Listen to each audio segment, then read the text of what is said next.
Quanto menos dinheiro você tem, mais difícil é de se viver. Nesse vídeo eu vou falar para você como a pobreza torna tudo mais difícil e a ideia dela é perpetuar aquilo que você já vive, sem com que você consiga também sair dela. Meu nome é Matheus Monteiro, esse é o Cristão Investidor e aqui a gente fala de finanças, negócios e investimentos, tudo à luz da palavra de Deus. A pobreza ela traz consigo alguns custos, algumas demandas ocultas que talvez você não conheça. Quando eu estava preparando esse vídeo, eu pude entender que muitas vezes a gente passa completamente despercebido e como ele é um ciclo que tenta perpetuar nas nossas vidas. Antes da gente continuar, eu quero te pedir, curta o vídeo, se inscreva no canal. A gente quer trazer o melhor tipo de conteúdo para vocês e vocês nos retribuem curtindo, se inscrevendo e compartilhando também com algum cristão, alguém que faça sentido esse tipo de conteúdo. É isso que eu te peço, ajuda a gente a expandir a palavra de Deus e os princípios dele aqui na Terra. Vou dar um exemplo um pouco mais antigo, que não se aplica tanto à nossa realidade, mas não sei se você se lembra até um tempo atrás, quando a gente tinha TED, DOC, que na verdade era cobrado por bancos. Imagina um rico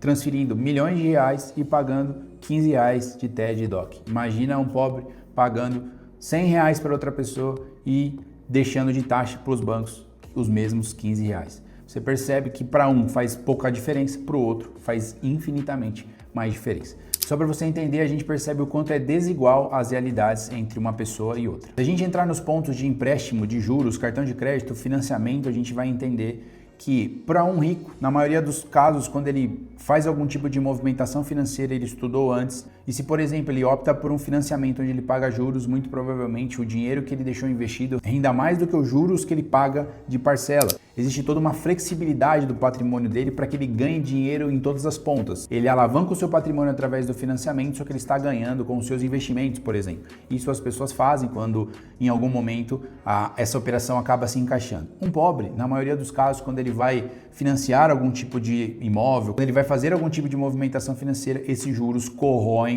toda a sua perspectiva, às vezes futura, mais do que ele poderia pagar, inclusive. Obviamente, não quero aqui isentar a responsabilidade das pessoas de terem educação financeira, de saberem os passos que estão dando. Mas, ao mesmo tempo, é muito mais difícil para uma pessoa sair de uma condição dessa, porque os juros pagos, por mais que seja proporcional, ele é muito mais engessado. A pessoa não tem opção muito do que fazer. E se você pensar em alguém que tem 100 milhões de reais e chega num banco, primeiramente que essa pessoa ela é extremamente assediada. Todos os bancos querem trazer o seu patrimônio para ser atendido, custodiado e ganharem com aquele recurso ali dentro. Quando essa pessoa de patrimônio tão grande chegar até os bancos, ele vai muito provavelmente conversar com algumas instituições financeiras, ele não vai fechar na primeira que ele conhece. E ao mesmo tempo, essas instituições vão brigar para quem vai ter a proposta mais atrativa, mas muitas vezes também para quem tem o custo menor para esse cliente. Pensando nessa realidade, ele está tendo um serviço de extrema qualidade, porque ele é um cliente também muito disputado, só que ao mesmo tempo pagando menos em proporcionalidade, por exemplo, de um cliente que tem às vezes 100 mil reais. E aí você fala, Matheus, poxa, mas como assim? O cliente de 100 milhões de reais, às vezes ele chega lá e fala, eu quero que vocês cobrem 0,6% ao ano do meu patrimônio. O cliente de 100 mil reais chegar no mesmo banco e falar, eu tenho esse valor aqui e eu quero investir, quanto vocês vão cobrar? O banco provavelmente vai falar, eu vou cobrar 1% ao ano para você. O rico com um patrimônio gigantesco pagou 0,6% ao ano.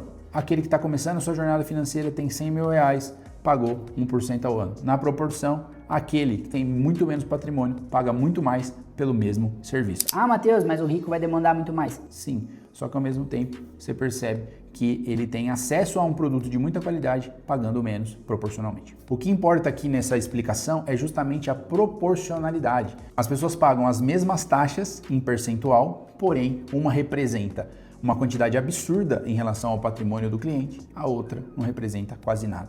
Um outro ponto importante que dá uma diferença esmagadora de uma situação para outra é a própria alimentação. Enquanto as pessoas com maior patrimônio financeiro têm acesso a suplementos, alimentações de qualidade, dormem na hora correta, conseguem fazer toda uma rotina de alimentação adequada e buscar nos seus médicos o que falta de vitamina, nutriente, para que eles tenham o melhor desempenho nos seus trabalhos, o pobre muitas vezes não tem acesso a isso. E aí ele recorre a fast food, às vezes ele não tem tempo para poder preparar as coisas dele e ele precisa se virar, ele precisa dar um jeito e sobreviver, fazendo com que se torne um ciclo vicioso. Ela não está se alimentando direito, ela não tem todas as vitaminas e nutrientes que ela precisa, isso prejudica o seu trabalho e ela não tem às vezes um médico que vai dizer para ela, ó, você precisa suplementar isso, ter acesso a essa vitamina, a esse procedimento.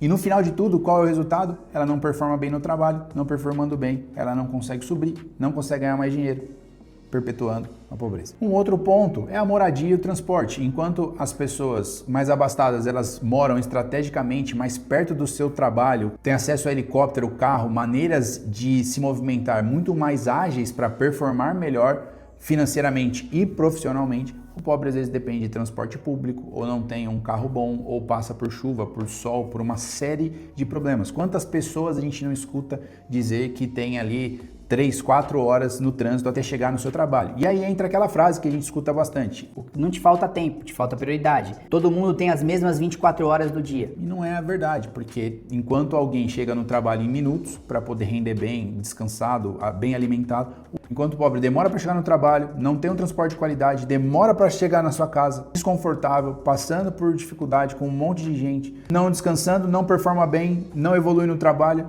perpetua a pobreza. Mais um caso que muitas vezes a gente nem pensou o quanto isso é sutil e afeta as nossas realidades. Existe também um impacto psicológico dessa condição. Imagina o estresse que essa pessoa não passa para pagar as suas contas, para descansar, para poder alcançar os seus objetivos. Hoje, com a internet, tendo acesso a uma série de pessoas que muitas vezes de maneira desonesta cresce, se desenvolve, ganham dinheiro, e aí ela, naquela condição, trabalhando honestamente, tentando dar a vida e sair daquele ciclo e nada acontece. Imagina o peso que fica na cabeça dessa pessoa psicologicamente. A Bíblia nos ensina que assim como o homem pensa, ele é. Isso pode refletir nos seus atos, na sua performance e não acreditar que ela vai sair nunca desse ciclo. Mas o que é mais importante nesse vídeo é como você identifica, sim, os problemas, as dificuldades que você vive, só que ao mesmo tempo é sair desse ciclo. Não para que você enriqueça, não é uma teologia da prosperidade que você fala, Mateus, você está pregando, você está trazendo teologias aí que estão me incentivando a ficar rico, ficar avarento. Não é nada disso. O que eu quero te dizer é que existe um ciclo que quer perpetuar na sua vida e na minha,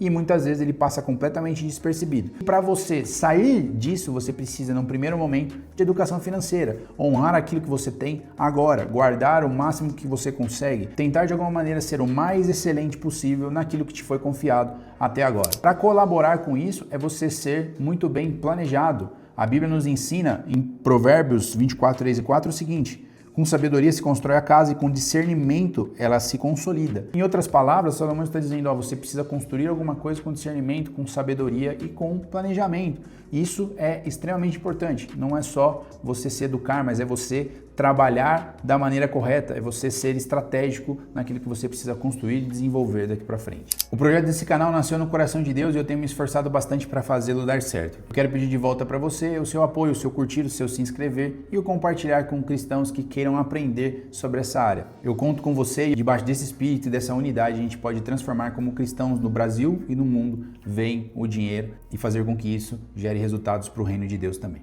Um ponto importantíssimo é você buscar a orientação de Deus para passar desse ciclo para um próximo nível. De tudo que eu disse aqui, é o mais fundamental para você não só querer buscar uma nova realidade, mas você estar no centro da vontade dele. Porque muitas pessoas querem ficar ricas para os seus próprios deleites.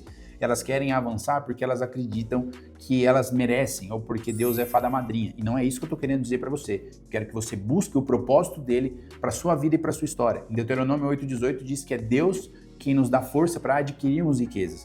Então é extremamente importante você ser forte da maneira de Deus, não para que você esbanje, ostente, faça qualquer outra coisa, mas para que o propósito de Deus seja vivificado e você cumpra aquilo que ele projetou para sua vida. Busca ele, peça orientação e com certeza ele vai te dar a direção do que fazer. Deus abençoe e até o próximo vídeo.